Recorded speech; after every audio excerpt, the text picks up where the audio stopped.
विधान परिषद निवडणुकीबाबत भाजपचे दोन वरिष्ठ नेते हे दिल्लीत पोहोचलेले आहेत। चंद्रशेखर बावनकुळे आणि देवेंद्र फडणवीस दिल्लीमध्ये पोहोचले आहेत। अमित शहा या दोन्ही नेत्यांची त्यांच्यासोबत भेट झाल्याचं सध्या कळतंय। विधान परिषद निवडणुकीसंदर्भात सर्व चर्चा या भेटी दरम्यान झाल्याचं कळतंय। विधान परिषद मंत्रिमंडळ विस्तार या संदर्भात या भेटीमध्ये खलबत झाल्याचं कळतंय। देवेंद्र फडणवीस आणि चंद्रशेखर बावनकुळे दिल्लीत पोहोचले आहेत। अमित शहांसोबत त्यांची खलबत झालेली आहे। शिवाजीकडून अपडेट घेऊया। शिवाजी, काय तपशील या संदर्भात? भाजपचे नेते चंद्रशेखर बावनकुळे आज सकाळी दिल्लीत आलेले आहेत। त्यानंतर देवेंद्र फडणवीस महाराष्ट्रातून दिल्लीत आल्याचं समजतंय। त्यांच्याबद्दल अद्यापपर्यंत त्यांच्या कोणत्याही अधिकृत व्यक्तींनी या संदर्भात भाष्य केलेलं नाही। मात्र जी माहिती मिळते त्यानुसार ते दोन्ही नेते दिल्लीत आल्याचं समजतंय। आणि सगळ्यात महत्त्वाचं म्हणजे महाराष्ट्र विधिमंडळाची निवडणूक, त्याचबरोबर महाराष्ट्रातील जी विधान परिषदेची निवडणूक आहे त्या संदर्भात देखील चर्चा झाल्याचं समजतंय।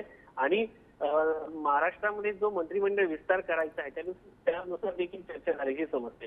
आता या सगळ्यामध्ये राष्ट्रवादी काँग्रेसकडे असलेली 9 खाती आहेत, त्यांच्याकडे इतर कॅबिनेट मंत्री म्हणून खातं द्यायचं म्हटलं तर जर खातं द्यायचं म्हटलं तर ते खाते देखील त्यांच्याकडे नाही। त्यामुळे मंत्रिमंडळ विस्तारामध्ये राष्ट्रवादीसाठी सगळ्यात मोठा यक्ष प्रश्न असणार आहे।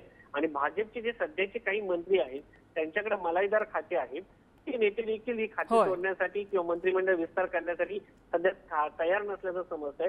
कारण गेल्या वर्षभरापासून त्यांच्याकडे काही खाती आहेत आणि महत्वाची खाती, एकापेक्षा अधिक खाती आहेत। नाही अगदी, आणि मंत्रिमंडळ विस्तार, आगामी विधान परिषदेच्या निवडणुका या सगळ्या संदर्भात आता भाजपच्या अंतर्गत गोटात काय चाललंय हेही बघावं लागणार।